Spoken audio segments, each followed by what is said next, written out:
started, but just the parity of the players in the league this year.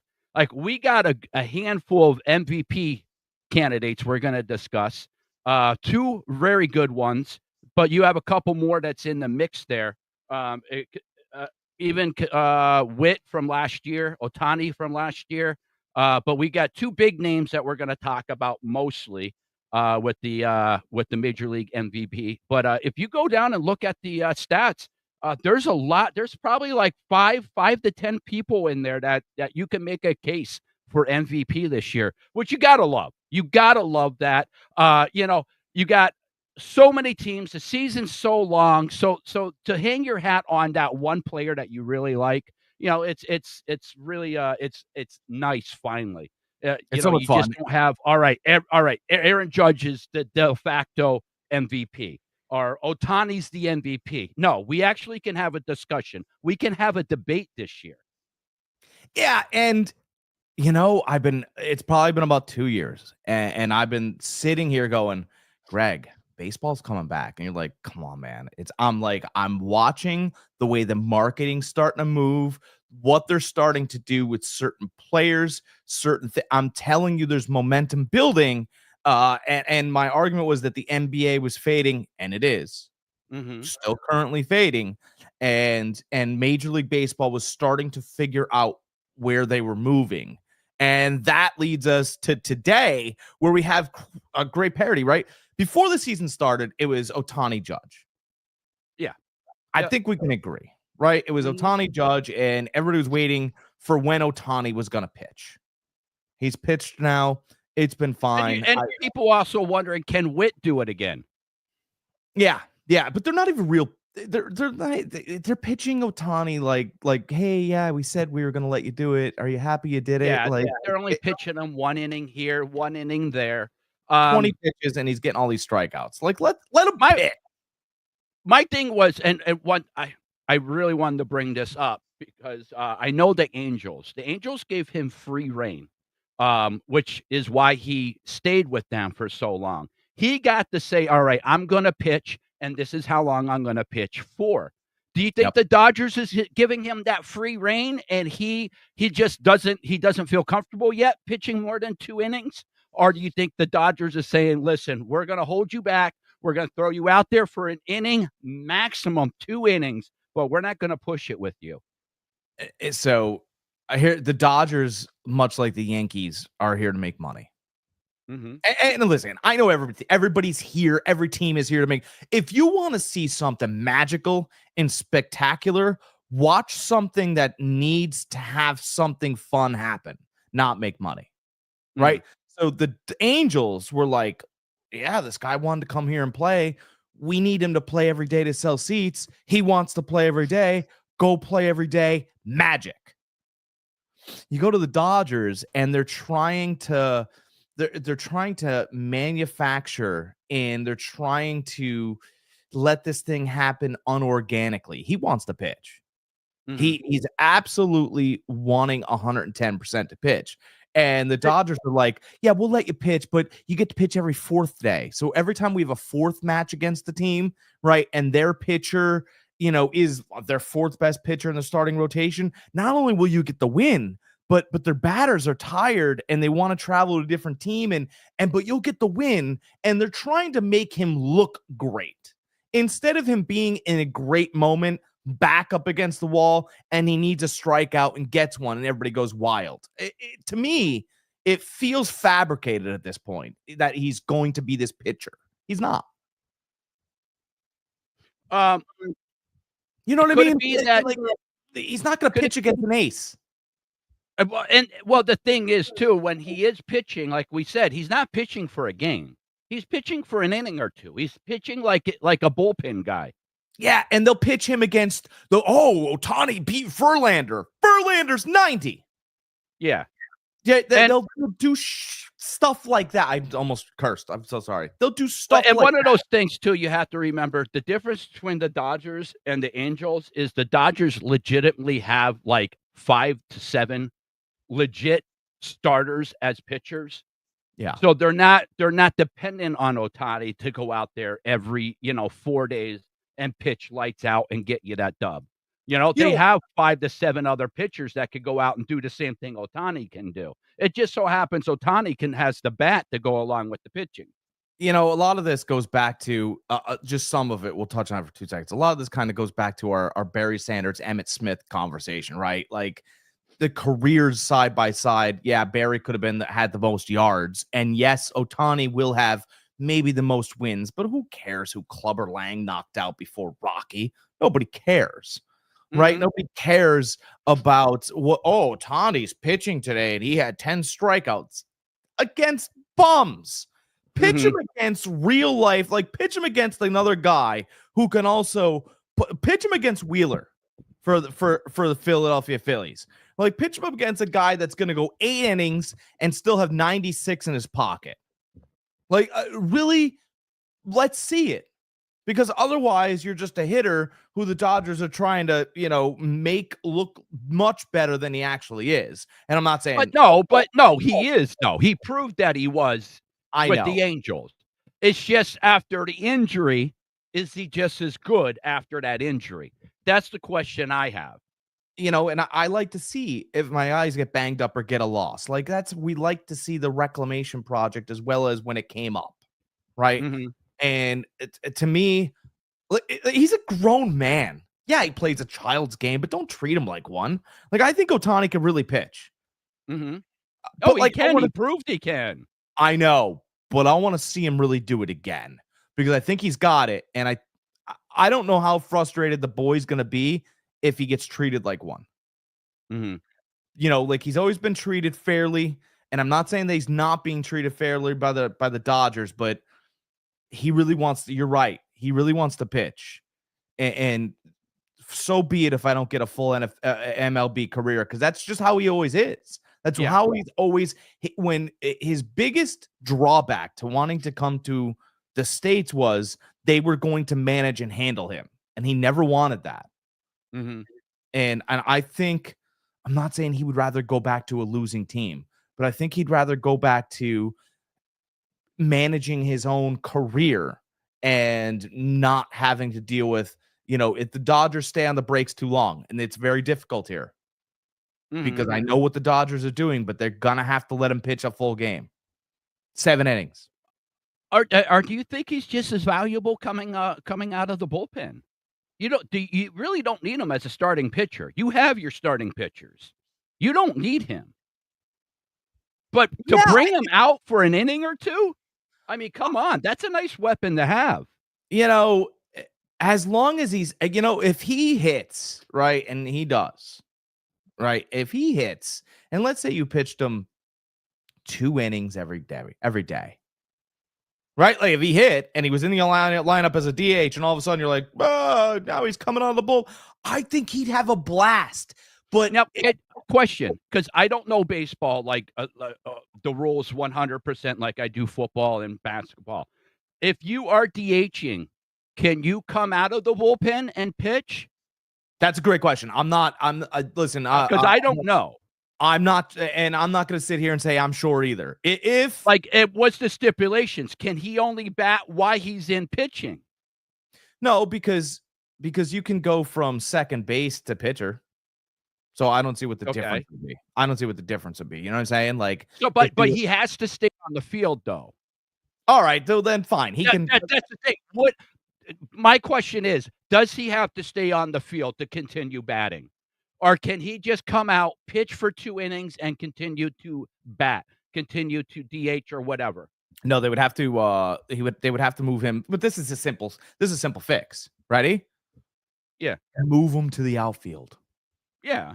I mean, the dude can play. I mean, as long as it's not detrimental to your team. I mean, we're talking about the Dodgers. They're stacked. They have a good roster. They are stacked, but to have a guy that can listen, you're in the 8th inning, guys starting to struggle. You got 3 left-handed bats coming up, and you go, hey, Shohei, you want to pitch a couple innings here, and then we'll move you back to right field?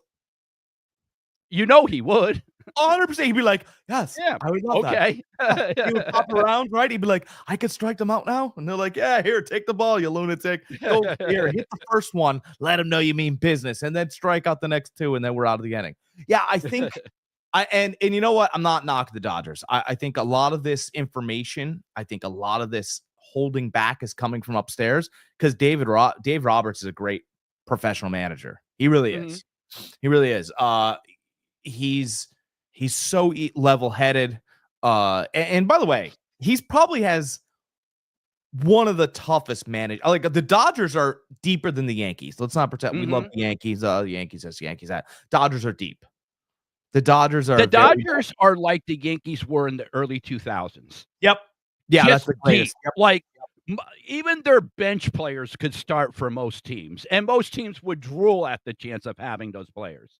Yeah, but those guys are like, you know what? I'll play 85 games a year, and I'll only get paid 40 million, but I'm only paying. But I'll get a championship or two.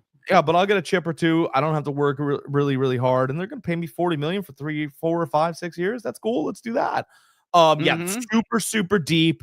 And that's what makes the Dodgers fun. I wish that they were less deep, so you get to see the stars all the time, Yeah. or the up and comers all the time. But Otani's that rare, valuable piece, Mhm.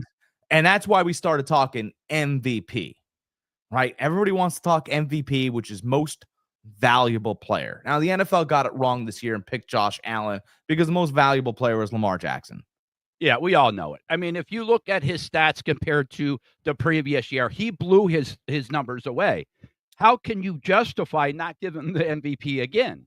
I'm Like, not I understand what they did. We both talked about it off air, as far as giving it the de facto to Josh Allen just because you can't they felt like they couldn't give it to Lamar again, and they kind of screwed Josh out of it a couple years before that. So, right. Josh is going to have the difficult conversation with this smartest kid when he goes, Dad, did you have the best stats your MVP year? And he's going to have to tell him the truth and say no, because he didn't. no. It was No. Lamar Jackson. So, Yeah. but Major League Baseball has a rare opportunity here to do the right thing. Right. I love Aaron Judge. Aaron Judge is great for baseball. He's a great Yankee. He's an all-time Yankee now. I know we love our DiMaggios, our Mantles, our Roots, but Mhm. somewhere our Garricks, but somewhere in that whole equation, Aaron Judge is a top 10 Yankee of all time. Oh, absolutely. Absolutely. Yogi Yep. Berra, I forgot who has the most rings, by the way, Mhm. of the Yankees. But Judge is an all-time Yankee now. I love him because not only is he great for the brand, he's great for baseball, and he's good at baseball. Gotta Mhm. love that. Disappears a little bit in the postseason. We need to get over that little hump. But We have I feel like a lot of your big hitters, a lot of your home run hitters they do disappear in the postseason. I feel you like know what? postseason is more small ball than long ball. Gotta learn how to lay off that breaking ball and or push a double, steal a base. Yep. Gotta learn how to get there, right? Because if you start hitting doubles, someone's gonna make a mistake and go, he's missing a fastball. That's when you got one. Yeah.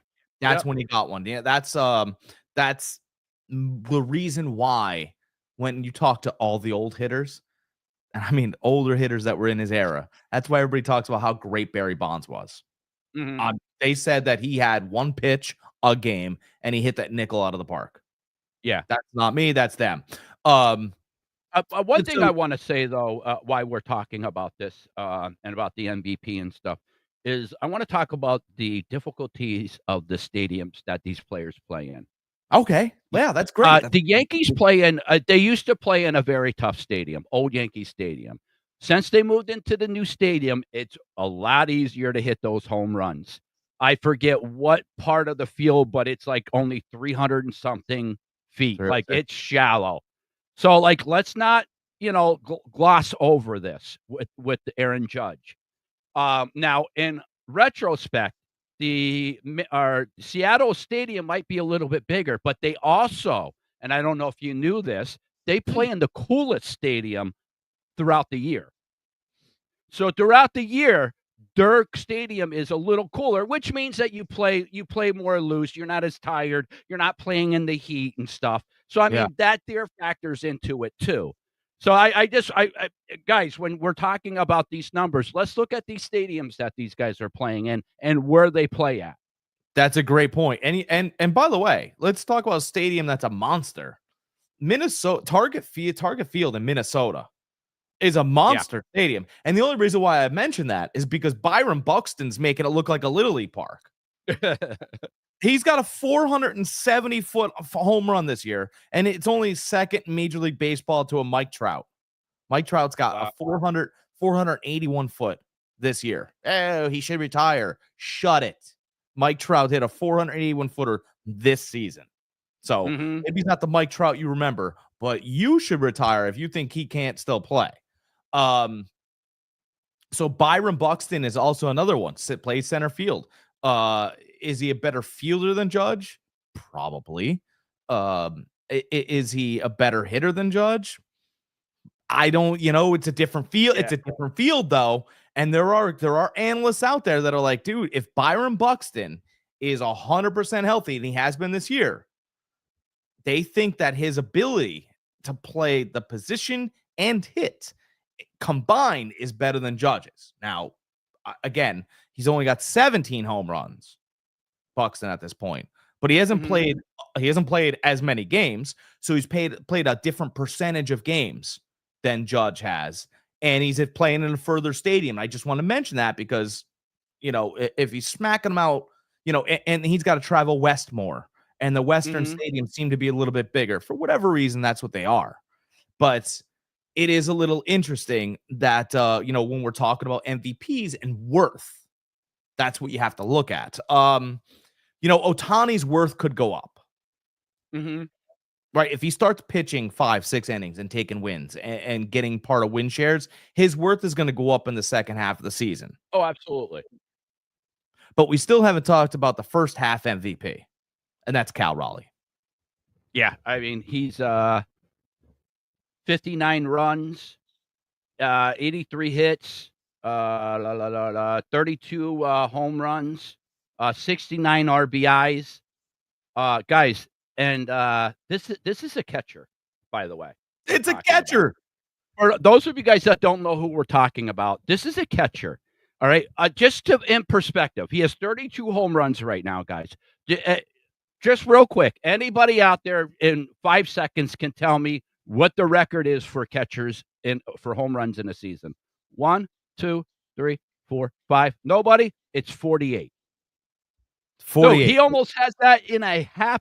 Like, this isn't even done. The halfway point isn't even done yet. We still have another, week and a half of baseball? Dude, big dude, too. I have no idea how he's catching. You know how good his bat's been? So his bat has been so good. On days that they have given him off catching, they went, hey, Big Cal, you want a DH today? They're finding ways to insert him into games. And he's doing great DH and something crazy, like a 500 average DHing. I mean, if the guys are on the bags, he's crushing them. And so Ohtani being a pitcher at times when he can control 2 parts of the game. Cal Raleigh being a catcher can also control 2 parts of the game. He commands the infield, right? He calls the pitches for the pitcher, make them a little bit easier, frames pitches, frames batters. All right. And not only is he doing all that, but when he's done doing that, he's smashing the ball out of the park. Yeah, he's only been in the league for 5 years. His first year was 2021. Just to give you a little perspective with him, he has 32 home runs this year. His best year was last year, and he hit 34. Year before 30, year before that 27. His first year in the league, he only played 47 games. He only hit 2 home runs. But you could see him gradually every year going up and up. 2, 27, 30, 34, and before the halfway point, 32. Wow. Yeah. This guy is projecting up, up, up. Really interesting, too. The Mariners signed him before the season to a long-term contract. That might be one of the smartest moves in baseball. It is. If you look at what he's doing right now, that might be the smartest move in baseball. 8 years, $60 million, I think, something like that. I don't know. But his mom wrote a great letter to the Mariners. She said, for all these years, I was lucky enough to take care of my my baby Cal. That's what she called it, my baby Cal. And it's nice to know that somebody finally, took just as much interest in giving him a long-term life and a long-term career as I did. Thank you so much to the Seattle Mariners. Like, that was his dream. Yeah. Oh, his mom she wrote a great little Twitter letter to them. Yeah. But they put it up on MLB.com. It got some stuff, and they asked him after the game the one time, and he went, yeah. He goes, well, that's my mom. She'll still make me my dinners when I'm at home, But yeah, Big Cal is to me, and it drives me crazy. We're having this conversation. Is it Aaron Judge or is it Cal Raleigh that's the MVP right now? It's all the talk of sports. If the shoe was on the, let's say they were on separate teams, at flip the teams. So Judge is on the Mariners, Cal Raleigh's on the Yankees. We're not even having this conversation. No. Cal Raleigh would be the MVP frontrunner easily. And then it would be everybody else down the line. It drives me crazy. I understand that New York and the LA Dodgers get all the press. I get it. It's the Celtics and the Lakers. It's East Coast versus West Coast. I understand big market. I'm not a big market lover, by the way. I understand that, you have to eventually get to the big market, but you cut your teeth in small markets. Small markets. We were talking about just earlier, right? Small markets is where you see the special, the magic, the scouts, the blood, sweat, and tears. That's where it comes from. And Seattle's not necessarily the smallest market, but they haven't had any magic and real excitement. Probably, I understand Julio Rodriguez has been great, but, since Ken Griffey Jr. Griffey Jr., they haven't had really any grandiose spotlights since that magic happened up there. And I just think that to diminish what Cal Raleigh's done and go, well, maybe it's only the first half of the season, bro. These are tape measure shots. He's built like Carlton Fisk. He's got 4 arms. He looks like Paul Bunyan. Have you seen the pictures of him? Yeah. Yeah. Like they should find a brick wall and spray a picture of a blue ox and put him there standing with an axe or a bat or something. Like, Seattle's got to find a way to market and sell this guy because he clobbers the ball. I think they're starting to do a better job at marketing their players that they need to market. Seattle or MLB? No, the MLB in general. I think they're doing a better job pushing those players out there. I'm just trying to find something there. Yeah, what are you looking for us? What are you trying to bring up? Are you trying to give us some more Cal Raleigh love? I'm trying to. I want to know. I know Ohtani was one that. I think he's number 2 in slugging percentage. That Judge beat out. I'm trying to see the other person that Judge beat out. Damn, those damn Yankees. My point is, you were mentioning before about if you put them on separate teams, blah, blah, blah, would it be the same? My point, kind of to piggyback off of what you were saying and to make part of your point is that the 2 times that Judge did beat or win the MVP, he beat players that were on the West Coast. Yeah. So like, and it is the Yankees. Like, it's a storied franchise. It doesn't. If you take somebody from the Yankees and take somebody from the Dodgers, give them the same exact numbers, I bet my life that the person on the Yankees wins the MVP over the Dodgers. Yeah, and again, I like Ohtani, but he's got to start pitching a little bit more. They got to let him off the leash, off the leash. Yeah. Pitching more, but I mean, his numbers are ridiculous. Like, he has 29 home runs right now. He has more home runs than Judge. Does he? Like, that's crazy. Judge has had a bit of a slump going on the last week and a half. So I mean, that hurt him a little bit. And Rawlings is still crushing the ball. Ohtani's still crushing the ball. Ohtani actually just hit a home run the other day. I have him on my fantasy team, so I know.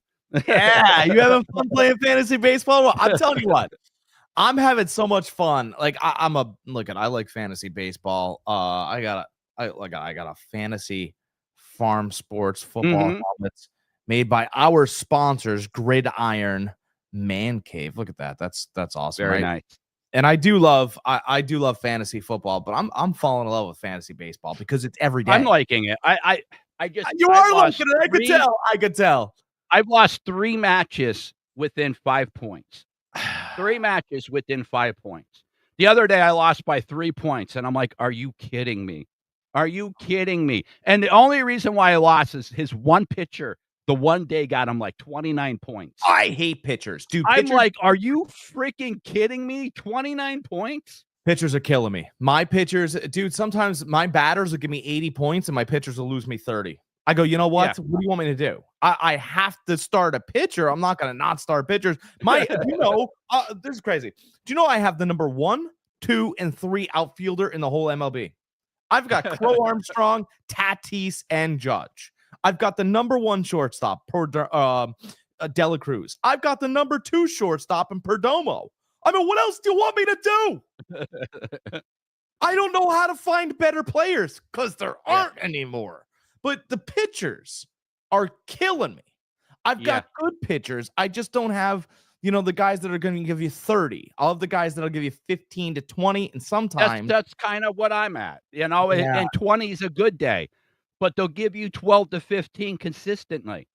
But it's those pitchers that get you 25 to 30 points, but they only do it, like, once in a while, and I have every 2 time aces they do hurt. it, it's against me. Brother, I've got 2 aces that are hurt. I've got Hunter Green, which before he got injured for the Reds, he was putting up the second best numbers next to Skeens. And then Mhm. I had Pablo Lopez, and I wish his last name was Escobar and he was selling cocaine because that would be his only value right now. He hit the IL for 10 days, then 20 days. Now he's on 60 day. He was the Twins ace. By the way, Twins are having a good year. All he had to Mhm. do was not hurt his quad. Guess what he did? Hurt his quad. So now my 2 aces who I stole in the 8th and 9th round are out. And now I've been filtering through, and I've got Pavetta, and he's good, but the problem is that he likes to play the Dodgers a lot because he's a Padre. It's just casualties of war. And then I've been filtering through these guys, and I kind of know their names, and then but I love it. And I think, to me, it's more fun than fantasy football. I love fantasy football, but I'm having more fun because I'm learning all these new dynamics, Mhm. which guys I need, new guys emerging. Oh my God, halfway through the season, I got rookies coming up. We're going to talk about one of them very soon. And so there's a whole new ball of wax that begins right now. I Yep. mean, just when you thought you knew the league, it's changed. And to me, Mhm. that's fun. I'm so glad I knew you'd have fun with it, but I mean, I could see you picking up players and dropping players, and it's a week-long battle. Yeah, that's the thing. Yeah, that's the great thing is, when you're playing somebody and, you're losing, 52 to 40, you still got, like, 3 days to go, so Yeah, 52 to 40. You're like, I'm gonna pick up a pitcher, yep. and Yeah. he's gonna get me negative 17. Ugh! And then you're down anymore. No, that's the battle that you're constantly going through. And I made one misstep this week, and my pitcher gave me minus 12, and that has absolutely blown me out of the water. Otherwise, every single day, my hitters, I mean, besides Judge, Anyway, I'm having Yeah, a lot of no, fun. I'm happy with my hitters and stuff. It's my pitching that kills me, so Absolutely but correct. yeah. But you live and you learn. That's why it's a Yeah. $25 Yeah. league, and it's been really fun. And we're gonna talk about, well, let's bring him up. The rookie.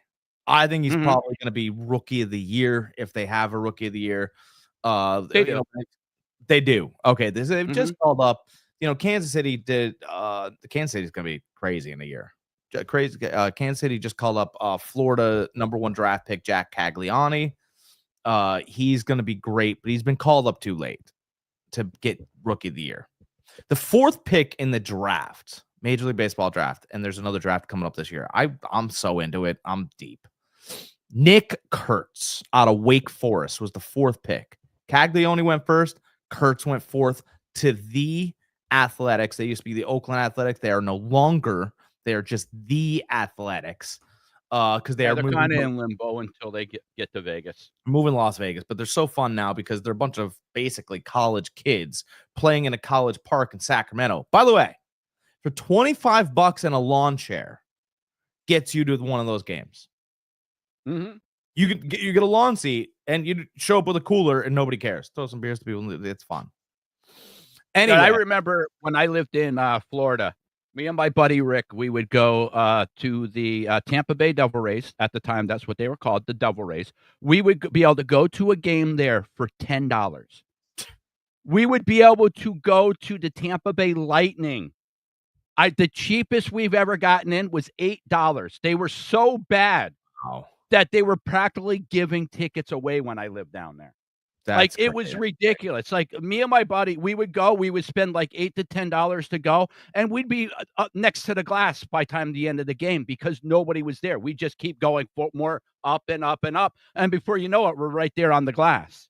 Yeah, I'm not a big hockey guy or whatever, but any sporting event I will go to at a drop of a hat. I love it. Hockey is a blast to go to live. But sure. Yeah, Florida. When I lived in Tampa, those two teams were dog water. It was so cheap to go see these guys. And then when I move away, Tampa Bay Lightning wins couple chips.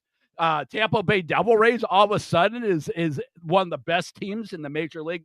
It's like, wow. There's still room for you down here. Don't I know. rumor. So anyway, Nick Kurtz, the Athletics, 6'5", 240. I will be banging the drum for him the rest of the year because he's for real. He just hit his 12th home run. He's played 50 games, Greg? Something like that. 50 games in Major League Baseball. Called up, had his first game April 23rd. And he's got 12 home runs. And you can tell the kid knows. He can find the strike zone. He could sit on pitches. Struck out first 2 times yesterday because he was trying to make an impression at Yankees Field. Had to wait till I think about the 6th inning. Couple guys got on. Impression made. He hit an absolute blast again yesterday for his 12th home run of the year. 12 home runs since April.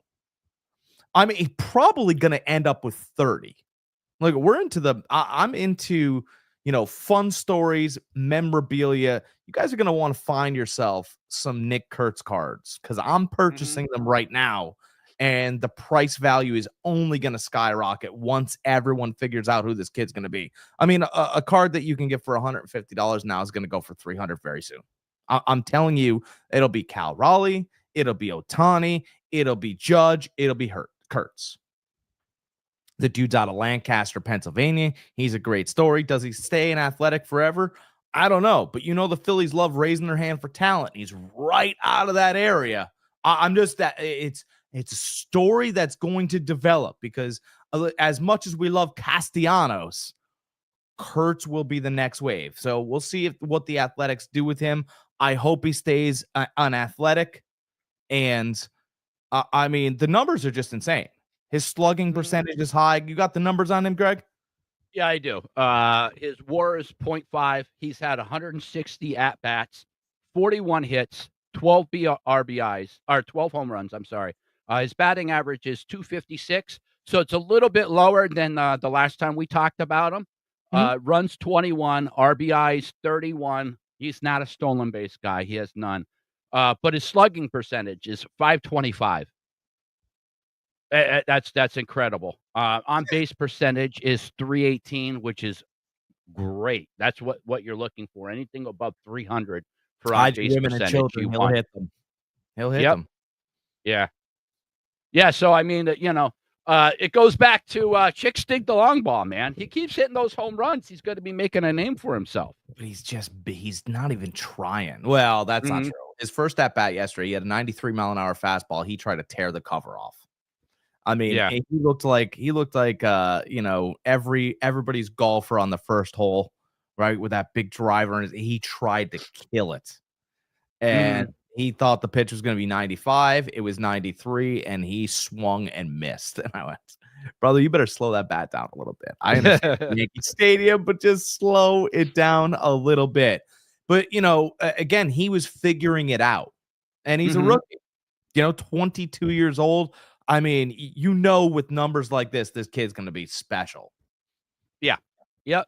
Yeah, and barring injuries, I mean, we might be seeing the next Aaron Judge. I that's how I feel. That's how I feel because you got to watch. He took one the other day. He didn't want to. He hit it. He just slapped it opposite field, and you're like, oh, that's a double. Jesus, he knows where he's putting the ball. They moved a great hitter. This is the crazy thing about the Athletics. This is how this guy got my attention. They moved Soderstrom from first base down over to left field. And Soderstrom at that time was batting first, and he had a 320 bat. And now what they've done is they've moved Soderstrom to 7th in the lineup. The Athletics have Lawrence, but they're trying to build their team for this Vegas move. They're trying to build excitement. That's why I'm trying to get you guys excited and ahead of this curve.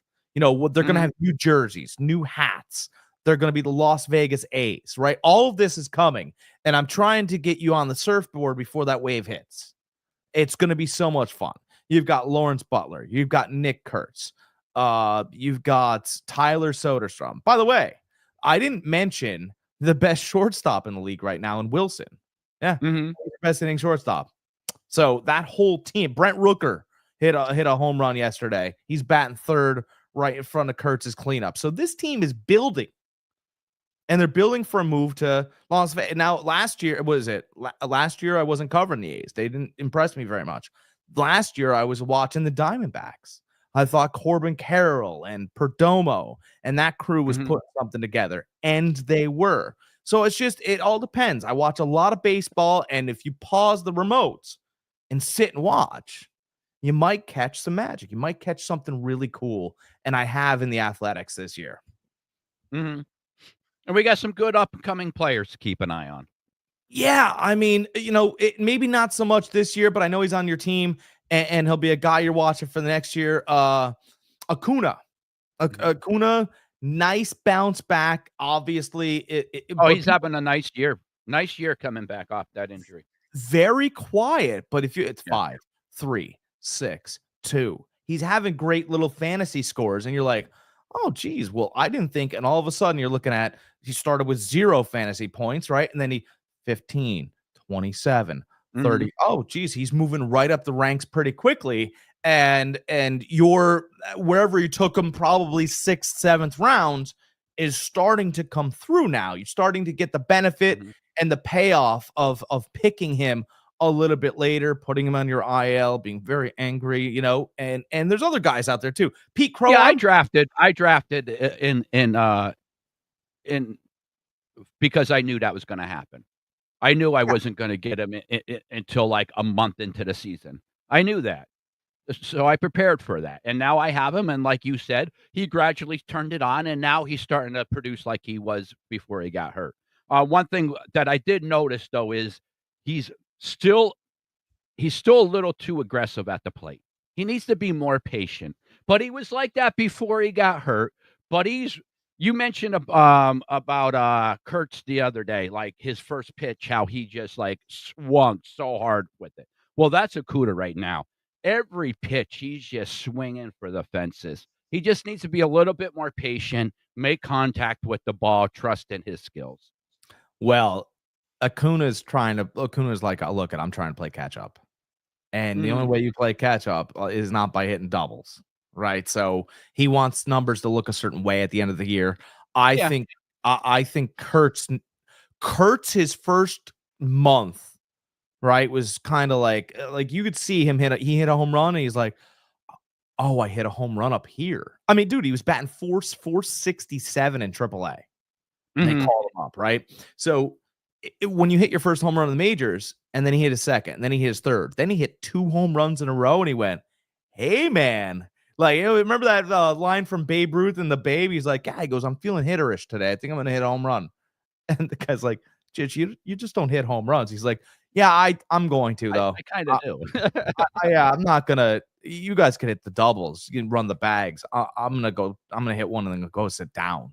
That's kind of how Kurtz is. It's very interesting because if you watched him the other day, he swung, missed, and went, man, I can't believe I missed. Like, it's starting to become that thing. He's literally seeing the stripes on the ball, which is why, out of all the talent out there, he was drafted 4th out of Wake Forest. Smart school, bomb kid, great hitter. And it's things like that, like Acuna swinging a little quick because he's trying to catch up. I wonder, you mentioned earlier Bobby Witt. I wonder if in a couple years Bobby Witt's going to be the best hitter on his team because that Caglione can hit. Yeah. He can hit, and he's first base. And I think that, maybe, and there's another thing, Major League Baseball is starting to get Jordans and Pippins. It'll be Witt and Caglione. Oh, we can put 2 guys on the marquee. Very important to have 2 guys on that, right? So the Las Vegas Athletics would have, Kurtz and Lawrence Butler. Lawrence Butler could put it the hell out there too. That dude's athletic.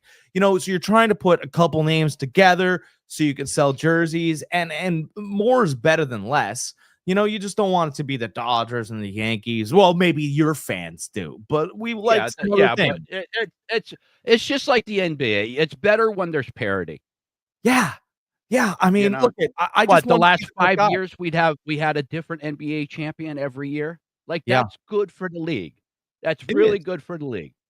One thing I wanted to say really quick is we're talking about these young players coming up and stuff, and the catchers and first basemen, and I mentioned before about the most home runs ever by a catcher has been 48. Yeah. Notoriously, your biggest guys on the team are catchers and your first baseman, correct? Yes. That's kind of but I mean, typically it's first baseman and catchers are your biggest guys on the field. They're 6'4", 6'5", like 230, 240. They're up there, Yeah. I just think it's crazy how the most home runs ever by a catcher was 48. Like, you have beef back behind that plate. You have power back there behind the plate, and 48 was the max ever? That's nuts. For a reason, though. So catchers don't play every day. This is the craziest thing. So you got to give those knees a break, right? You're constantly in a crouch, right? So catchers won't play every game of the season, which is why they don't get the greatest opportunity. But, Raleigh's bat's been so good. They've been going, hey, man, you want a DH? Because we need your bat. We absolutely need you in the lineup. He's like, cool, man. I could stand up the whole time. I don't have to crouch down. This is great. And so they've been kind of getting creative with positions, more so than they have been. So, back in the day, it was, I think it was every 2 days the catcher got a day off. So as far as him being able to, maximize his bat potential, he didn't have that chance. And now Seattle's going, well, geez, Cal, like, it's for us to sit here and say, they're not pigeonholing anymore. Oh, well, you're 6'2", so you're a shortstop, or you're this. They're starting to move guys around a little bit more to keep the bats active in the lineup. If your bat's active, we're gonna keep you. And that's just kind of, it's new age, right? It's positionless. Only it makes sense, NBA. Well, speaking of the let's have a guy that's 7 foot that shoots threes. Why? I think we should jump over to the NBA. All right, I like a little bit about it. All right. NBA season just ended. For those of you that are living under a rock, OKC won it in 7 games. They won in dominant fashion, and because Indiana's one of their best players, Hildebrandt, went out in the first quarter, correct? Yeah, Halliburton, not Hildebrandt, Halliburton. Finally hurt that 18. Yeah, I didn't see any update on his injury, but to me, when I seen that, it looked like his Achilles popped. It was. He's done for a year. You seen that calf muscle do this. Yep. Like I as soon as I seen that, I'm like, he just tore his Achilles. It just popped. You literally just seen that happen. Yeah, and he was told to be careful too. And the Mhm. first thing he yelled when he hit the floor was, "I did it." Yeah. And Yep. it wasn't because the doctors told him there was an opportunity in case that calf gave away that he would lose the Achilles. Mhm. And same And thing happened to, Kevin Durant with the Warriors. Same yeah, exact thing happened. A bad calf, loose calf that shouldn't have been out there, and, what happened? Blew his Achilles. and that's where these new age players, the people that say, "Well, they're greater athletes." Yes, but they're stupid athletes. Mhm. Right? They don't know how to maximize what they're able to do without further injuring themselves. They're not smarter players than they were in the '80s and '90s. They're just not, No. right? Mm-mm. So, Halliburton shouldn't have tried to make that play. Durant as well shouldn't have tried to make that play, Correct. especially Durant. He's 7 foot. He could have sat in the box and shot shots. He didn't Yeah. have to do Yep. anything else. And the way But Halliburton was playing was smart in the beginning. He was just shooting deep threes. That's it. And yep, then that one time he tried pushing off to drive the ball, that's when it happened. and all he had to be was just a little bit better than a decoy. But he's Yeah, now out for he a year. actually, all he needed to be was a decoy. He didn't even need to do much more than that. They had the lead at halftime without him, Already had 9 points. you know? Already had 9 points. So, So you know, yeah, we're not gonna OKC, I've given them props. They won the chip. Would they have won it if Halliburton didn't go out? I don't know. Who knows? But they had a hell of a season. They're the second youngest team ever to win the NBA championship. And throughout the regular season, let's put it in perspective. They had a historical season with the largest point differential ever in the NBA, meaning, how many points they won a game by. It was, yeah. 12.87. So they won every game by an average of almost 13 points. Yeah, it'll probably be the That's first. crazy, dude. Think It about that. it is. But Think about that. 13 points? that's how bad the NBA is. Oh. It's But not how good they are. is it bad, Bad. or is there parity throughout the NBA? No, Yeah, they might have, been top heavy with OKC, but that West was deep this year. it's 3-point shots and me falling asleep halfway through a game. I mean, that's really what it Oh, is. It's I wish it was better. I wish there was some there it's there's no yin and yang, it's yin. There's no 50-50. It's pass, shoot a three. Run. Oh, you missed. I'm gonna run down and I'm gonna shoot a three. And then I'm gonna run back down and I'm gonna shoot a three. It's the most it's tennis. Right? It's I so see, I don't mind horrible. it. I like the 3 ball. I liked it when Steph started doing it, the deep threes. Um, I like seeing them almost at half court, hitting them. It's exciting to me. I mean, 53s a game. It's just It's evolution of the game. yeah, but Steph Curry changed the game. right, but Steph Curry was allowed the ability to change the game because the rules changed. You're not allowed to hand check anymore. You're not allowed to lean on your opponent. You're not allowed to feel your other guard. You're not allowed to I mean, there's more defense in a YMCA gym. Yeah, but I mean, there was no hand checking for years in the league, you know? So, I Yeah, mean, you and just can't sit then you they just can't hang your hat on that.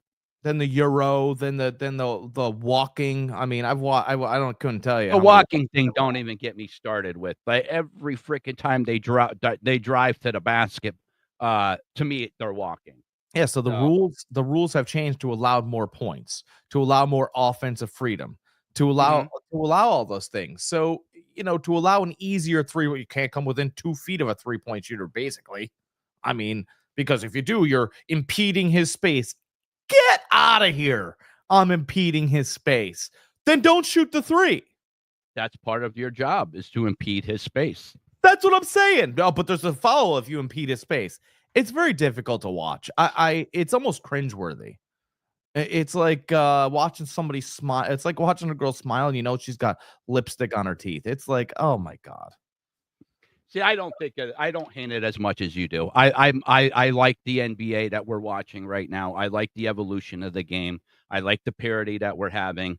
Um, I enjoy the 3 ball. I really do. I mean, throughout my whole life, I mean, all we seen was people just driving to the basket, driving to the basket. It's nice to see a player or 2 be able to pull up and hit threes 50% of the time, Yeah, a player or two. you know? I don't want to watch somebody that's 6'10" shoot threes in the corner. But I'm just saying that's the whole Steph Curry, uh, that's what happened. That's what happened. As soon as Steph Curry did it, and then the Warriors built their team around that with Steph Curry and Clay hitting the threes all the time. All the other teams, that's what they started doing. It was the evolution of the game. Yeah, they could have done something else, but they didn't want to. What they should have done is they should have found a physical guard, and they could have backed Curry down. And if you back Curry down, you're going to force him to play defense. And if you force somebody to play defense, they're not going to have the legs in the third quarter. But if you just back somebody down, you're a boring team, and then you don't sell as many jerseys. So, what do you really want to do here? That's what See, that's that's what it the comes thing, down to. though. Curry played just as good defense as he did offense too. Because nobody ever backed him down. You know, like Back he somebody played down good for 3 defense. quarters. He always had people on him. But back him down. Force him to use his legs on defense. He won't have the legs for the long threes in the third quarter. It's pretty simple. That's why there weren't as many 3-pointers back in the 80s and 90s, because you would have post play. The post play is gone, so the Well, legs are that there. and the coaches didn't want you shooting those baskets. They wanted the best percentage as possible. And what's a better percentage? A 3 or somebody that has their back 5 feet from the or 3 feet from the basket? All they have to do is turn around and flip it in. Yeah, it's good math. The better Yeah, league. but then you get somebody that like Curry that comes in that could hit those threes just as much as that person could hit that layup. I mean, like I said, his dad was a bench player in the 80s. Do you think the kid could shoot better than the dad? I don't. I think Dell You could don't shoot. think Curry could shoot better than you're fucking crazy. You're No. fucking crazy. He's the best shooter ever in the NBA. Right. But that's not what I'm talking Ever. about. I'm not talking about You shooting can't in tell the me NBA. his dad is better than him. I'm not talking about His dad, shooting. it's not even close. I'm talking about sitting in a gym, playing horse, Dell Curry versus Steph Curry. Steph Curry would wreck him. Every time. Nobody in his Every face. time. Steph Curry hit 100 3-pointers at a practice in a row. 100. Yeah, I know. Yeah, I understand that. You're not making any sense to me, Jack. Usually I follow you. Okay. I follow you. I can follow your dots, your lines, whatever you want to call it. But The logic is I'm lost right now. I the am logic lost right is now. the logic is it'd be father versus son. And That means he ain't nothing gonna to me. he ain't gonna necessarily hit 100 threes against dad. Dad's gonna be picking spots where son isn't as good at. In a game of horse, I don't believe Steph Curry would beat Dell Curry every time. I think Dell Curry would start in this league in 5 minutes. No, If I Steph don't Curry agree with could. that. Del They're the Curry same size. wasn't that great to begin with. Dell Curry is more valuable because Dell Curry, if you remember, is left-handed, right? Del Curry definitely is not more valuable than Steph. Sure, would he be? Steph was the only unanimous MVP ever in the NBA. He has multiple MVPs. He has multiple championships, multiple scoring titles. He crushed Ray Allen's 3-point record by over 100. And then the next year, he beat his own record by 100. Are you like? Wait, didn't Ray Allen come into the league when there was still physical play? I'm just saying. Actually, he did. Yeah, it's a completely different league. We're comparing different leagues now again. No, but we are. Ray Allen came into the league when you can move somebody with your elbow. He did. Del Curry sat on the bench when you can move somebody around. Del Curry was a 3-point marksman. By the way, left-handed. No, Steph Curry is a So what he would 3-point be marksman. What Nobody Curry, is a better 3-point shot in NBA history than Steph Curry. Nobody has more 3-pointers in NBA history. Nobody is a better shot than at 3-pointer than Steph Curry. Nobody. Okay. Nobody has more 3-pointers than Steph Curry. The 3-point shot is all subjective, whether you like the shot better or not. Del Curry would start in this era. He'd be like James Harden. He wouldn't be, no, he'd be just as talked about because he wasn't a physical guy, but he could shoot threes because he's a monster 3-point shooter.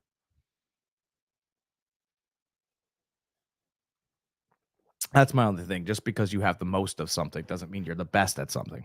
Larry Bird would absolutely monster this era. And everybody talks about the fact that Michael Jordan have what? He'd average 50 a game in this era because it's hilarious. I want them to be better. I want them to be more physical. Unfortunately, I don't know if the NBA is going to allow Curry's 3-point for his career is 42.8% for his career. That's ridiculous. Yeah, the only one better than him is Kyle Culver at 42.9. And yeah, he has over 1,000 less shots taken, made. Yeah. So, I mean, 42.8, that's his career. Yeah. What do you mean, yeah? I'm agreeing with you. I'm agreeing with your number. There's nobody even close. Nobody Again, you're not allowed to guard the close. 3-point shooter now, so it doesn't matter. What's that?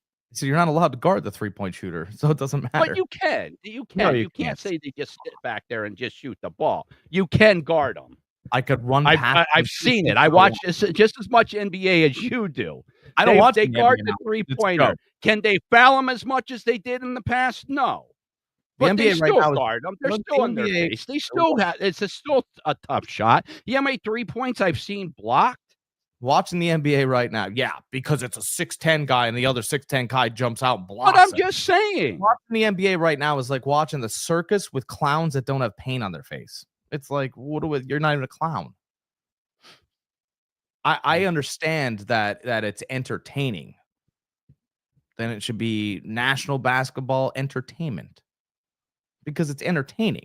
But at the end of the day, you can't guard. Like, no one thinks that a 3-point shooter is going to really be blocked or fouled or guarded. I don't know what game Which is why the rules have changed. It's not the same game I'm watching. I see 3-pointers getting blocked all the time. I've seen 3-point shooters getting fouled all the time. You know, make 4-point shots I've seen this year. Well, I understand that, but they're not real fouls. They're this era fouls. They're you got my space fouls. They're not fouls.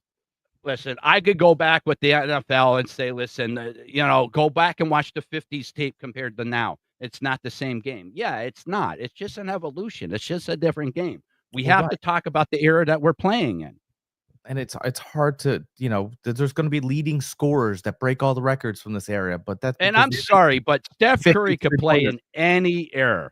That guy could pull up from half court and make it. The 80s would be difficult. The 80s would be difficult. I totally disagree with you. Totally disagree with you.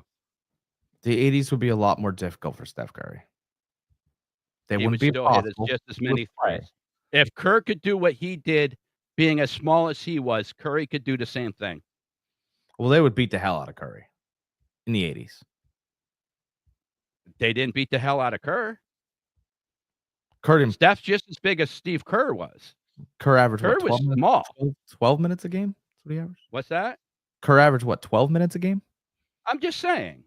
But that's what I'm saying. They would beat the hell out of him. I don't think that Kerr would be able to guard somebody like Isaiah Thomas. I don't think he'd be able to guard a Magic Johnson. I don't believe that, these guys would play knockdown, drag out Harlem ball. And I think that the nature of the game was more of like the movie White Man Can't Jump. That movie depicted more of what the basketball was from late 80s into the early 90s era. This 3-point, I don't want the 3-pointer eradicated. I just want it equalized. I just want like when Reggie Miller when Reggie Miller went to shoot a 3, people were coming out to kill him. When Larry Bird shot a 3, he thought he'd lose that schnoz of his because they were coming to kill him. And they were allowed to. In this era, you are protected. So if you're protected, it's a much easier shot. I'm not saying it's as easy as a free throw, but it's much closer to a free throw than they used to be. You would lose your face if you shot a 3 in the 80s and 90s. No, you're living in a romance era. You're thinking about that era was better than what it really was. It really wasn't. It really wasn't. It just wasn't. Was it more physical? Absolutely, but every sport was more physical. Every sport, not just basketball, football, everything. Yeah, which made it more difficult for the common person to play. Now the common guy could play. No, the common guy can't play. You still need to be athletic enough to take the hits, athletic enough to drive the basketball, to hit the three, depending on what sport it is. Can't I just stand in the corner? Just because there's different rules doesn't make the sport any easier. Can't I just stand in the corner and 3? I mean, a 3-star athlete like James Harden's a star in this league. I mean, I guess. But look at him. He's really not. He's a scrub anymore. Like, nobody wants him on their team anymore. He disappears all the time. Mhm. Nobody likes James Harden. Once he left the market they wanted him in Houston, it was over. They stopped calling the fouls and all that other stuff. That's what it came down to. But no, I mean, he was able to score, but he wasn't able to score when it counted. He's a 3-star athlete out of Arizona State that couldn't get off the bench in Oklahoma City. He got traded, or he left and went to Houston, grew a thick beard, and the NBA rode him for a couple of years. They changed the rules in 2010 so that he could do his 2 sidestep and shoot a 3-pointer. That's what they did for their 3-star athlete, and they needed the Houston market. I don't care that he was a 3-star athlete coming out of high school. You know, I've seen 2-star athletes that became Hall of Famers in the NFL. So that means nothing to me. It matters what you do with the talent that you're blessed with and how hard you work. But as far as James Harden, that's a poor example because of how he plays. Why? They changed the rules for him. I'm just talking about the era for which they changed the rules for. You can now walk 2 steps to the left and shoot a 3, or the gather rule. That's what it is, the gather rule. It's James Harden rule. They changed it in 2010, right as soon as he went to Houston. Well, you know. I just want it to be authentic. That's what I want. I want an authentic NBA. I want a guy that can guard a guy authentically, and you beat him off the dribble so that I believe that guy is better than that guy. That's all I want. Yeah, you have that. You just don't see it, and you're just blinded by your hate of the game anymore. That's what you are. You are. You can't even give Steph Curry like legitimate credit for being the best shooter of all time. I agreed with you. No, you didn't. I said he has the most 3-pointers of all time. As far as the greatest shooter, I mean, I'm not an NBA scout. I don't know what shooting forms look like. I said he's got the most 3-pointers of all time. I don't know what a pure 3-point shot. So to me to say that he's a better shooter than Ray Allen, or he's a better shooter than Larry Bird, or he's got a better pure shot than Reggie Miller, I wouldn't know that. He's got the most 3-pointers of all time in a 3-point shooting era. The best 3-pointer at the time. That's like by over 100 shots. How could you not put him say he's better automatically? He's not better automatically. He doesn't have the best 3-point shot automatically because he has got more 3-pointers. That doesn't. No, he does. I just went over the percentage. Right, but it doesn't equate to a better 3-point shot. How does it not? Because I'm not a scout. He has a better percentage than anybody else, and he has the most. So how does that not equate to the best? So if I have the most home runs in Major League history, I have the best swing? No, not at all.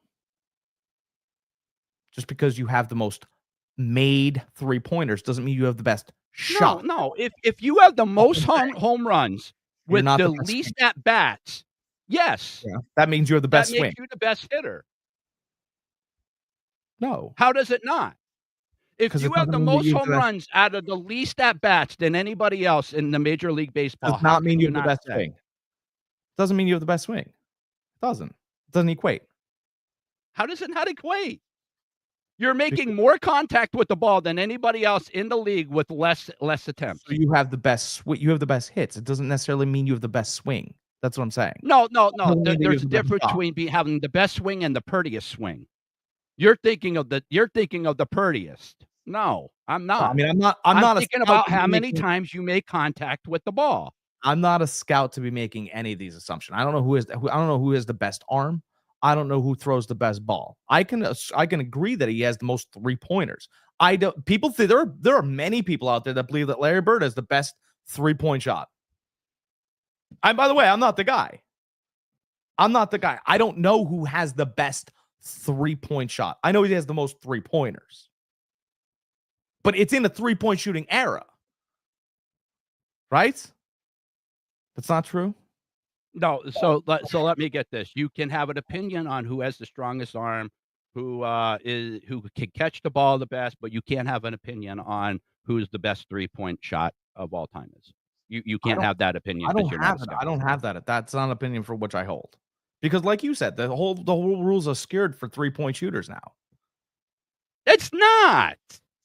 I didn't Yeah, say that. You said that. you can't enter their space. I thought we agreed that you can't enter a No, you three-point can shooter's enter space. their space. You just No, can't you can't. You can't touch them. you can't stand in their three-point shooting space. You have to You let them can. You land. can't touch them.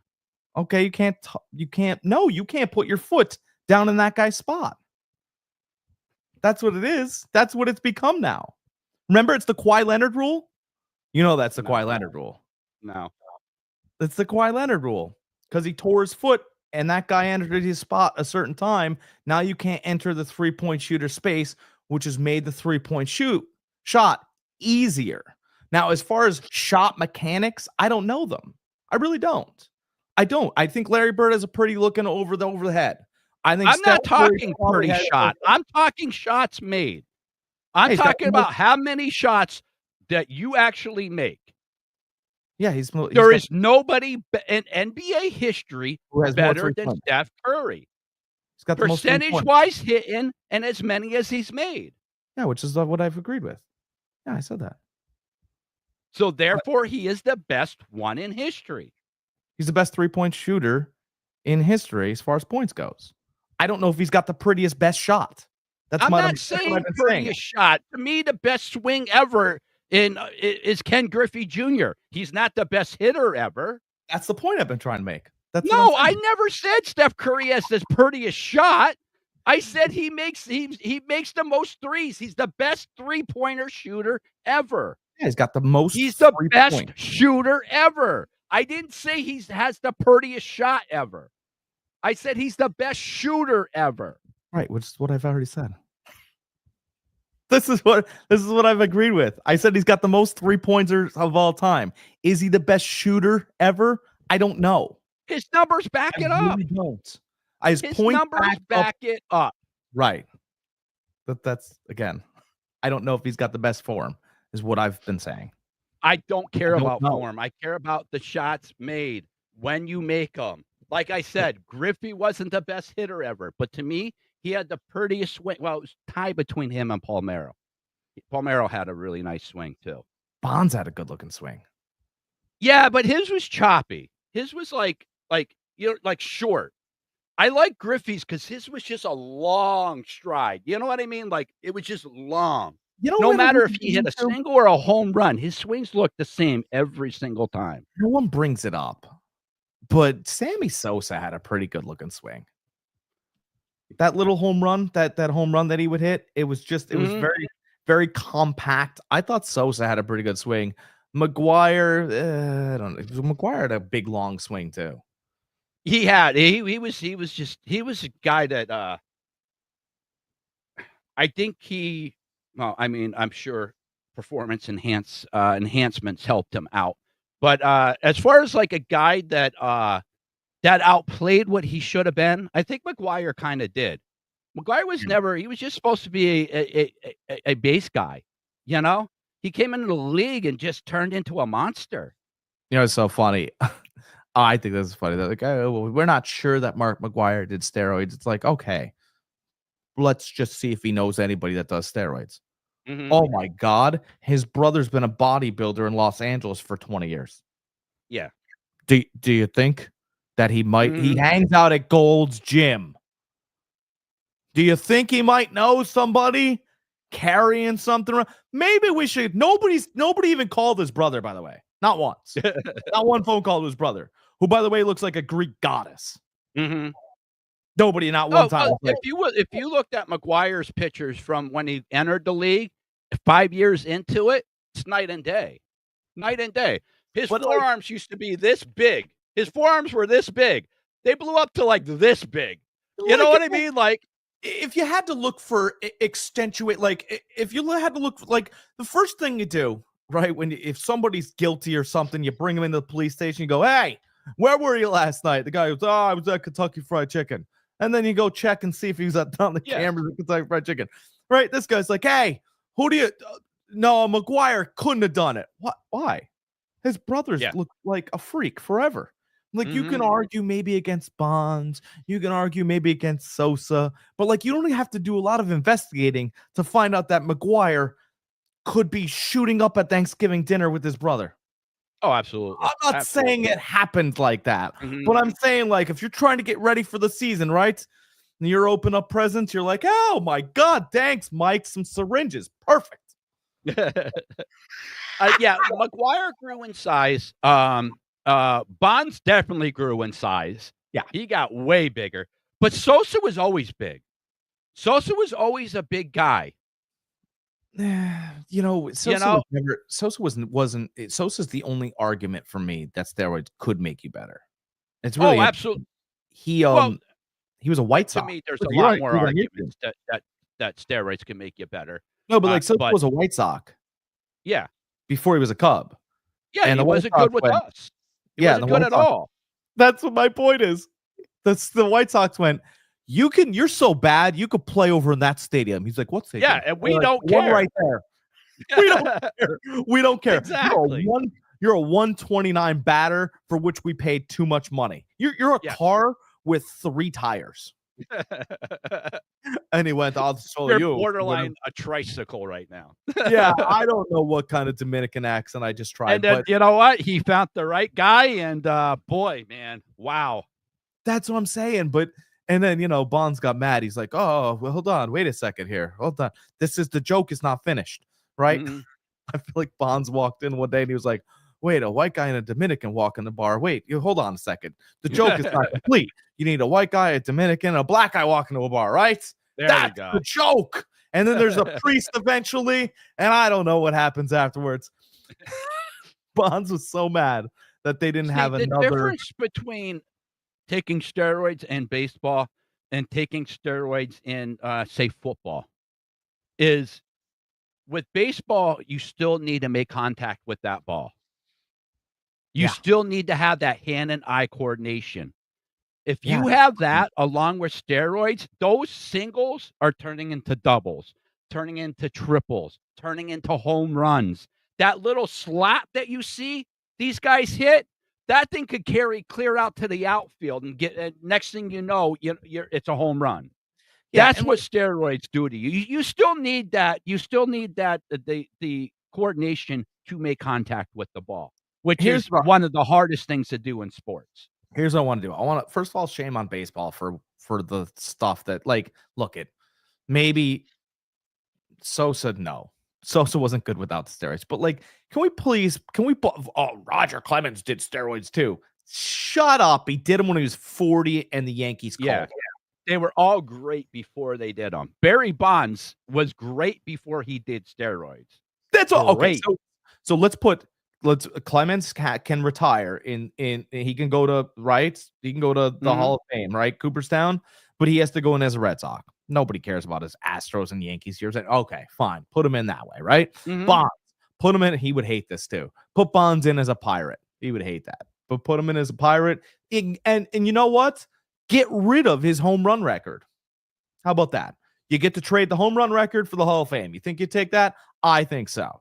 Right. And we can get rid of some of the numbers for which we knew they were on steroids. Well, let's do that. Right. Because the guys for which we think could get in would get in. Mm-hmm. And then we could be done with this whole sitting there going, well, you know what that guy did? I don't know, man. You're the dummy thinking he was throwing 101 at the age of 40. And let's face it, I'm not that stupid. You got pitchers that are on steroids, pitching to batters that are on steroids. So, like, it is what it is. Let's just take that era of baseball, take it for what it is, and just move on to the next era, which I feel like we did. We've gotten there now. We've gotten there now. Yes. Major League Baseball was like, okay, look at if they start hitting too many home runs, they're gonna know. Yeah. Let's speed the game up and Mhm. let's make the bags bigger so they could steal bases easier. And there's another thing too. I do want to. This dates back to our NBA thing a little bit. Do you know that you cannot stand in front of the bag now to tag somebody out? You have to tag them out from the side of the bag. No, I did not know that. Yeah. So when you go to steal a bag, you cannot impede the runner. I swear to God, I'm not making this Mhm. up. Watch the game today and they'll say it. You cannot impede the runner. So you have to catch the ball and tag. You cannot stand in front of the bag. So I don't want to hear anything about Ricky Henderson. He's the leading stealer of all time, even though his record is going to eventually fall in this era. We know that, right? You know what I find kind of They're funny? manufactured steals. They are. It's a little bit. Again, I don't mean to diminish the 3-point shot, but the 3-point shot has been added onto right in this era, and the steals. I mean, Ohtani would have never, ever stolen 40 or 50 bags in any other era. But Mhm. you can't impede him, and you can't do this to him. And he's 6'3". Oh, we put the gloves on the hands too, just so you don't hurt your little handies when you're sliding in there. Right? There's a lot of stuff that we did to manufacture movement on the bases, making the bags bigger. I can't stand it. I'll stand in front of the bag. It's my bag. I'm the second baseman. Right? This isn't you're the runner. I'll knock you out if I want to. That was where baseball used to come from. Now you got a patty cake and you can't hit them in the rib cage. And there's a little bit of that in every sport, but let's not pretend like Ricky didn't steal every damn bag. I also think it's kind of funny. We were just talking about home runs, that era, that whole steroid era. Chicks dig the long ball. You remember that commercial on TV? I You still know, do. but I just think it's so funny how the MLB is really pushing themselves away from the home run type Yeah, thing. so Because if look, just let me yeah, go ahead, go. in years past, Mhm. anybody that had 30 home runs before the All-Star break or at All-Star break, you would see him plastered everywhere. Is he gonna break the record? Can he hit 60? You got Mhm. 2 guys right now that are at 30, well, 1 guy that's at 30 home runs, 2 guys that are so close. They're a couple home runs away. But you could potentially before the All-Star break, you could have 3 to 4 guys that have 30 plus home runs, and you're not hearing anything about it. I love Nothing. so that is a great that's a little interesting right there. Yeah. So what Major League Baseball has done is they whispered about the home run. They go, look at they can have home runs. Home runs happen, but we gotta make sure this is tamped down a little bit, right? But and they talk about the action play. So the home run, right? Let's see, the home run includes what? The hitter, the catcher, the pitcher, and the outfielder that goes to get it. It's 4 guys. Okay. But if somebody steals a bag, right? How many guys does that include? Well, it includes the hitter, the catcher, the pitcher, the second baseman, the 5 guys. Mhm. Ooh, more guys in the action. That's interesting, right? So if you get more action plays, the viewer will watch. And by the way, Mhm. more bags can be stolen than home runs hit because a home run hit is like a circumstantial thing. Everyone's trying to hit the ball. Sometimes it's a double, like you were saying before. Sometimes it finds its way out of the park. It all depends on, and by the way, any hitter can get a bag. Any hitter can steal a bag, make the bags a little bit bigger, don't impede the bags, right? So now Mhm. we've made the bags a little bit bigger and you can't impede the bag. Now we've got more action plays. By the way, 5 guys per action play. So that's where they've actually planted their flag now and they've hung their hat. Yeah, They've it's hung more their hat. exciting. You know, It is. you see a double play or a triple play, like you're on the edge of your seat. Yeah. And that's so there's more inner, it's a watching, instead of one car part work, right? The whole combustion chamber is now working, right? The whole mechanism of the plays work, and the guy can take a bag. You know what? Home runs can still happen, but we can't always ask for the guy to put it over the fence and then hit all the bags and the crowd to go wild and stuff like that. It's not a guarantee to be able to happen where the bags. Oh my god, I've bored Greg so much where he's left his seat. um we can't ask the guy to hit a home run or more players to hit home runs, right? 1 through 9, right? The hitters 1 through 9, they can all steal a bag. Not all of them are capable of hitting home runs. They're just not. Mhm.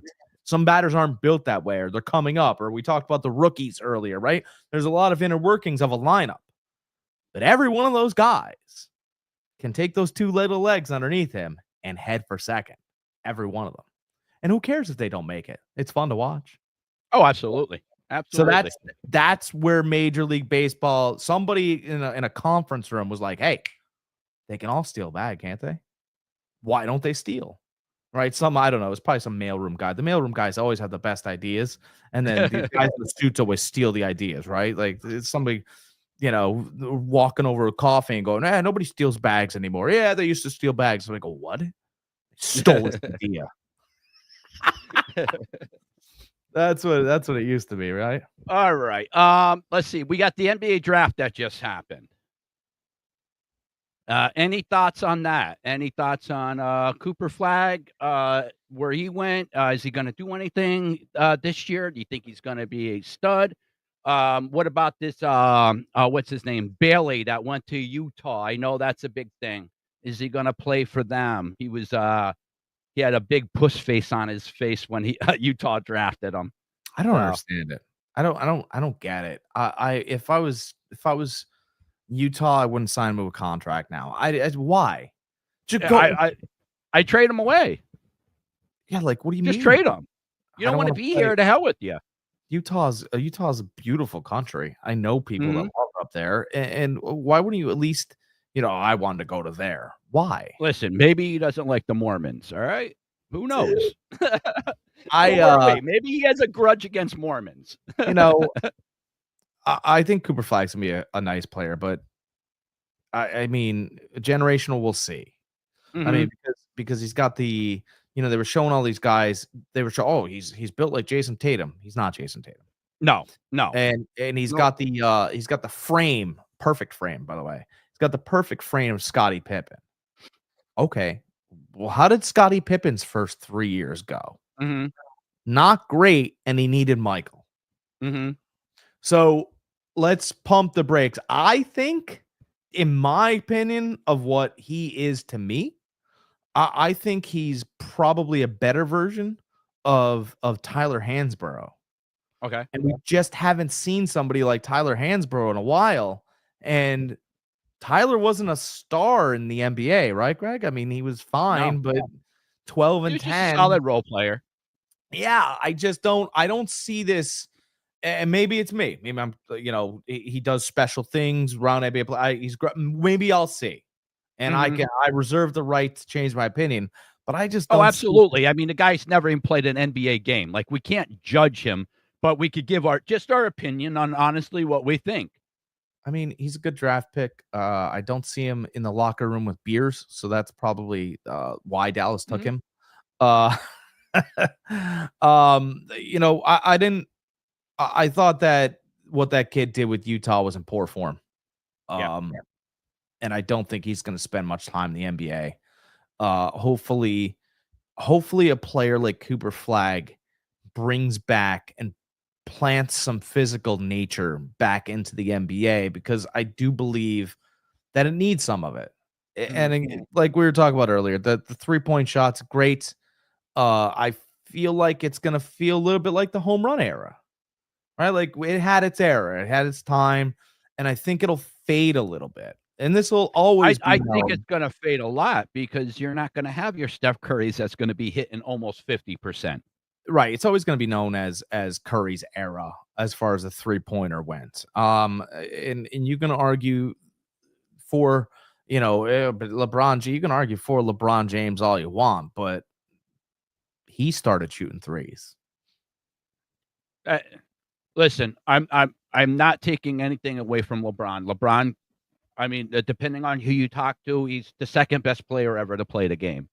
But in our era, who changed the game more, LeBron or Steph? That's not a debate. Steph Curry. Steph did. That's Steph not. did.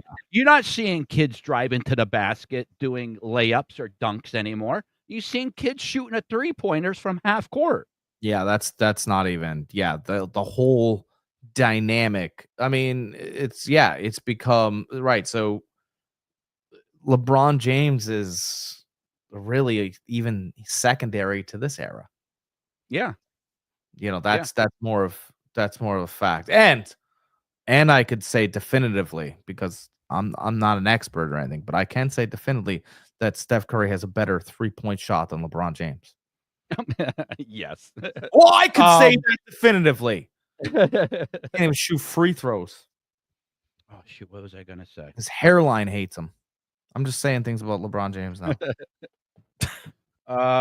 Shoot, it was about the draft, and I don't remember now what it was. Go ahead, it'll come to me. That's all I got. That's all I got on the whole day.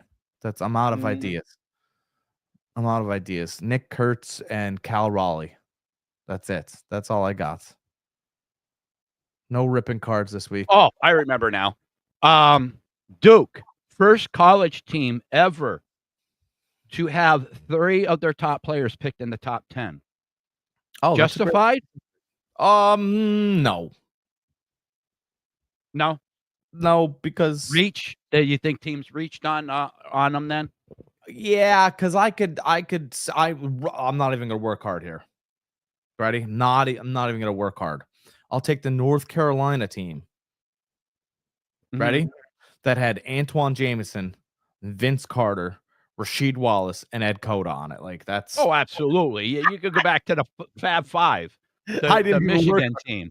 Yeah, But I mean, as far as this draft, do you think it's warranted in this draft? Do you think they only went because they were Duke players in the season that they had? Do you think there's better players out there? Yeah, I don't I mean, watch 3 in the top 10 for a school, that's crazy. And Yeah. we just mentioned 2 teams where that easily should have happened. Yeah, it to me it felt like a lighter draft. I mean, you didn't have anybody dominant out of North Carolina. There was no domination really. There's a lot of spread out talent.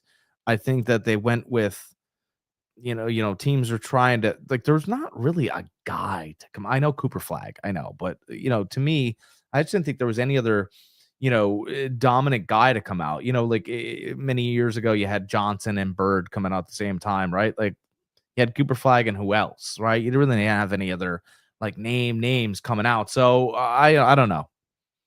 I don't know. That my opinion on that one won't be real strong, but I feel like it's a real light year. Okay. Yeah, that's how I feel about that. I feel like it's a real light year. So they went, that's that guy.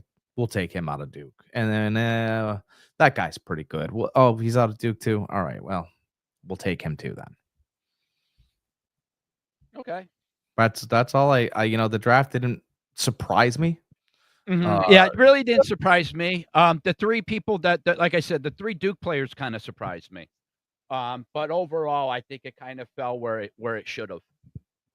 Yeah, and we'll see. I think the NBA free agency has become more important or more of a storyline than the draft has. I agree 100%. And there's been a lot of movement this year so far.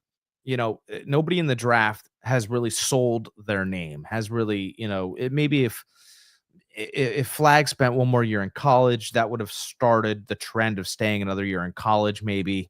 And then you would have been able to see, here's the thing. Cooper Flag's going to come into an NBA that doesn't really care about him. They care about Kevin Durant.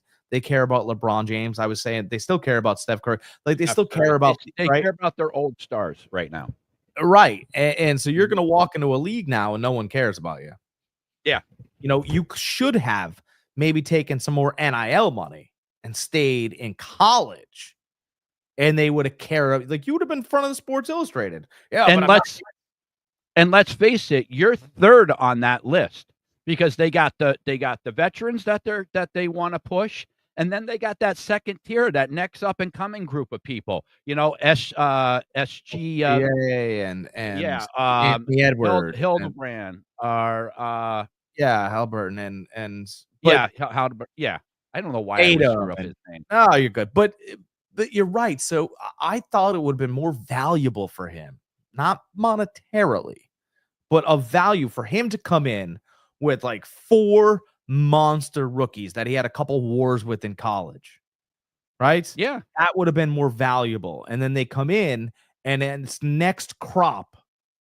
Like, one piece of corn in the field is not going to feed a lot. A mhm. crop, though, does a great job, right? For all you You farmers need out that there. rival, that little that story behind the game. And I think the kid's going to get And I lost don't think in the the NBA has that right now. nope. WNBA has that with Reese and, Caitlin Clark. Yeah. They See, have they a came nice together. little rival back and forth. Anytime those 2 are on the court together, it's a must-see. Even for women's basketball, it's a must-see. They came in together. Yes. And so And that's, they had the history in college, to you your know, point. They had the history in college. You go back to that championship game. Angel Reese going like this, pointing to her finger for the ring, right in Caitlin Clark's face, Like, we remember those things. but Michael Jordan didn't come in. Oh, yeah, that's right. He came in with Hakeem Olajuwon and a couple, I think it was Barkley as well. See, where helped Jordan out, though, Jordan came in um when there still was teams that dominated. Like, you still had the Pistons that dominated. You had the Lakers that dominated. Yeah, you still had the Celtics that dominated, even though they were closer to getting older and on their way out. But they were still really good. Like, they still had Larry Bird back then. So, like, you had rivals for him to go against. Right. You don't have them anymore. All you have is a bunch of guys that like to exchange jerseys.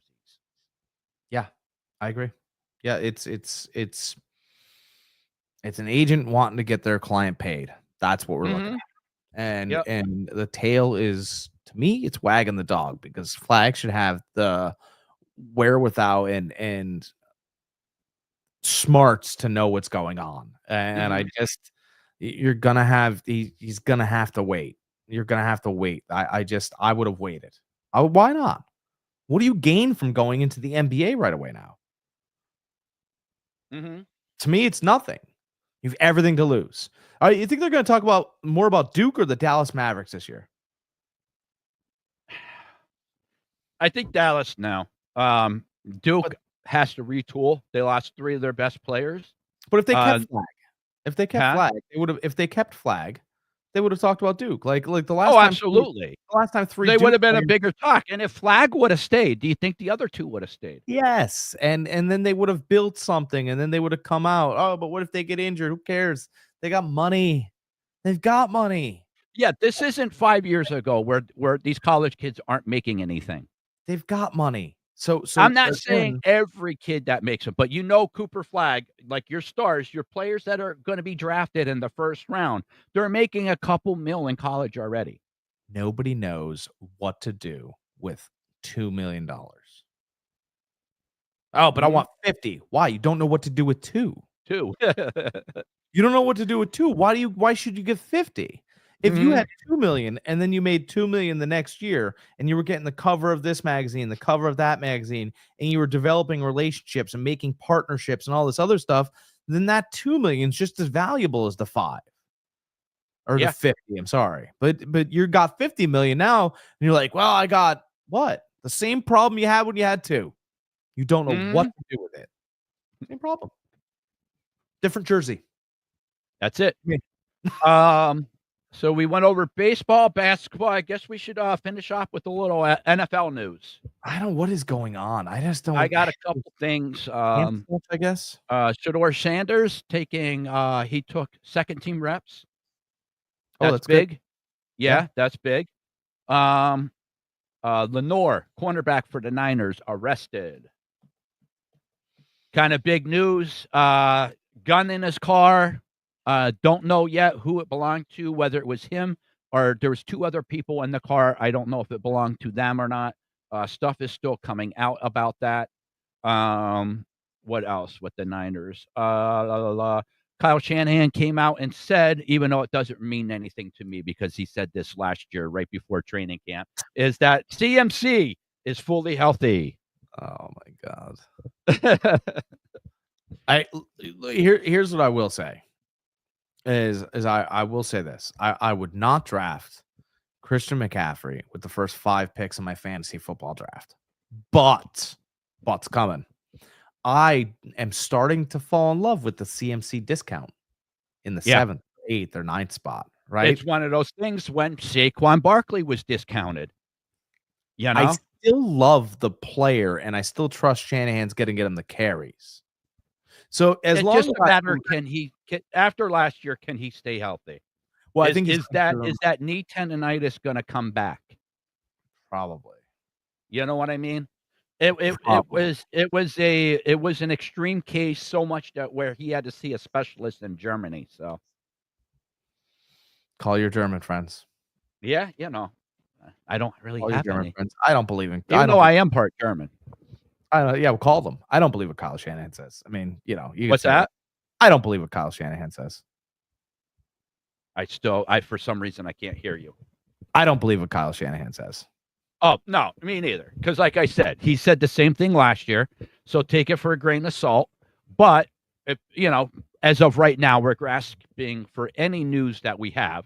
That is the latest news around Niners headquarters. I saw this great point the other day. It was some Cleveland beat writer, not Marianne Cabot because she's a liar, but she is. She doesn't know sports, and she takes things personal. I think we said that last week. A lot of these writers that these so-called sports sites have, they need to rethink who the writers are or pay a little bit more attention to the articles that they're writing because they don't know what the hell they're talking about. But this one was good. This guy goes, I think we should stop talking about Kevin Stefanski as a good coach or good evaluator of talent or a good anything. And he said, because let's not pretend. Let's not sit here and talk about how he developed Baker Mayfield because he didn't. Mm-hmm. In fact, he goes that team for which he was given and they brought in for him performed terribly under his tutelage. And all he wanted was Deshaun Watson. Deshaun Watson got worse under Kevin Stefanski. He's like, so I everybody's sitting there going, I wonder who the next guy's going to be. Like, I just can't wait until we get a new coach so that he can coach the next guy. Because Kevin Stefanski's talent, what he's done here has been an absolute failure. And I thought, wow, some honesty. Because he's right. No one's worked under Stefanski. Oh, let's run the ball a lot. Okay, get Nick Chubb killed under Stefanski. OBJ, not very good anymore under Stefanski. Landry was good for a minute. Mayfield was good for a second. Everybody failed. Amari Cooper. I'll tell you what, I'm glad my name is Jack Neary and not Jack Stefanski because I'd be an absolute failure in life. Mm-hmm. My father would coach me under a bed. Right? I'd be afraid to leave my house. I'd live in Cleveland. I mean, it just goes on and on and on. Like, I don't know how Stefanski has his job for now, but it's not safe because Deion's coming. That's a little tidbit for you guys. Yeah, I mean, I think we touched on that a couple weeks ago, how a lot of teams stayed away from Shedeur Sanders because of that too. It was multiple reasons, but a big thing, 2 big things was how he came into the meetings prepared and nonchalantly. And the other thing was they didn't want their coaches to feel like they were on the hot seat all the time, where they were going to bring in Deion Sanders as soon as something went wrong or something didn't work out. Yeah, well, guess what? Listen, I'm under the Jim Harbaugh tutelage. Is that, listen, I want somebody always around to try to take your job because that's going to make you do better. Well, it is, and they're having so they drafted Shador and he looks good and all these other things, right? But somebody in that building's like, could Dion be worse than Stefanski? Mm-hmm. Probably not. I mean, there's no way. Why are we trying to protect a guy who hasn't won anything? The guy he ran out of town is winning divisions. He's ever. I'm referring to Mayfield. He got Chubb killed, right? Like, well, how much more do we have to see from this clown? Mm-hmm. It's not Again, very good. some people are good coordinators. Others can't be a coach. At the end of the day, he's a good coordinator. We want to give Sirianni hell for his attitude and how he talks, and but Sirianni has a Super Bowl now. It's just a fact. He's a Super Bowl champion, and Kevin Stefanski needs to go. I don't know where. His wife should throw him out. Just go back to being a coordinator somewhere. Like that's what he did best. Not a high school, because that's raising youth, and you don't want to do that. I just haven't seen him do anything well. He was a good offensive coordinator. Again, there's a reason why these coordinators gets a head coaching job, is because they're good at what they did. That doesn't necessarily mean that they're going to be good at running a team. There's tons of examples out there of that. Tons. Just go back to being a coordinator then. Yeah, that's probably what you should do. But again, I just thought that was pretty interesting that one of those beat writer came out of nowhere and he's like, dude, why is Stefanski get a pass? Yeah. That was pretty interesting because I've been saying it, but finally somebody else is like, brother, like you guys are worried about who's going to start as the quarterback, here in Cleveland. Like, I don't want anyone to have to start under that guy. Mm-hmm. I thought it was a little interesting, but that's all I got today. Yeah, that's it for me too. We touched on a little bit of everything today. So a lot more baseball than we normally have today. I loved it. I thought it was fun. Baseball. Absolutely. Fun. Absolutely. Yeah, so that's all I got. All right, guys, subscribe. I can say it 5 times fast, Greg. You owe me a subscription. It's subscribe, hit that follow button, hit that like button. All that stuff adds up. It helps our channel out dramatically over at Old Gamer GK and over at Fantasy Farm Sports. Hit us both up. Drop some comments in there. Hit that like button. And as always, guys, be excellent to each other.